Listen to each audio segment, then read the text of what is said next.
സ്വതന്ത്ര ഇന്ത്യയുടെ പ്രഥമ പ്രധാനമന്ത്രിയായ പണ്ഡിറ്റ് ജവഹർലാൽ നെഹ്റു 1889 നവംബർ 14 അലഹബാദിൽ മോത്തിലാൽ നെഹ്റുവിന്റെയും സ്വരൂപ് റാണിയുടെയും മകനായി ജനിച്ചു. കുട്ടികൾക്കിടയിൽ ചാച്ചാ നെഹ്റു എന്ന പേരിൽ അദ്ദേഹം അറിയപ്പെടുന്നു. കുട്ടികളെ ഏറെ ഇഷ്ടപ്പെട്ടിരുന്ന നെഹ്റുവിന്റെ ജന്മദിനം ഇന്ത്യയിൽ ശിശുദിനമായി നാം ആചരിക്കുന്നു. കുട്ടികളുടെ അവകാശം, പരിചരണം, വിദ്യാഭ്യാസം എന്നിവയെക്കുറിച്ചുള്ള അവബോധം വർദ്ധിപ്പിക്കുന്നതിനാണ് നാം ഏവരും ശിശുദിനം ആഘോഷിക്കുന്നത്. നെഹ്റു കുട്ടികളുടെ ഉയർച്ചയ്ക്ക് വേണ്ടി നിരവധി പദ്ധതികൾ നടപ്പിലാക്കി.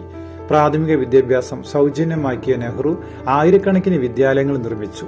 ആധുനിക ഇന്ത്യയുടെ ശില്പി എന്നാണ് അദ്ദേഹം അറിയപ്പെടുന്നത്. ബാലവേലയും കുട്ടികൾക്കിരയായ ആക്രമണവും ഇല്ലാത്ത ഇന്ത്യയാണ് അദ്ദേഹം സ്വപ്നം കണ്ടിരുന്നത്. ഇന്നത്തെ കുട്ടികളാണ് നാളത്തെ ഇന്ത്യയെ രൂപപ്പെടുത്തുക എന്ന നെഹ്റുവിന്റെ അഭിപ്രായത്തെ നമുക്ക് മുറുകെ പിടിക്കാം. ഏവർക്കും ശിശുദിനാശംസകൾ നേർന്നുകൊണ്ട് സ്നേഹത്തോടെ YF3 മീഡിയയിൽ നിന്നും യൂസഫ് ഹംസ.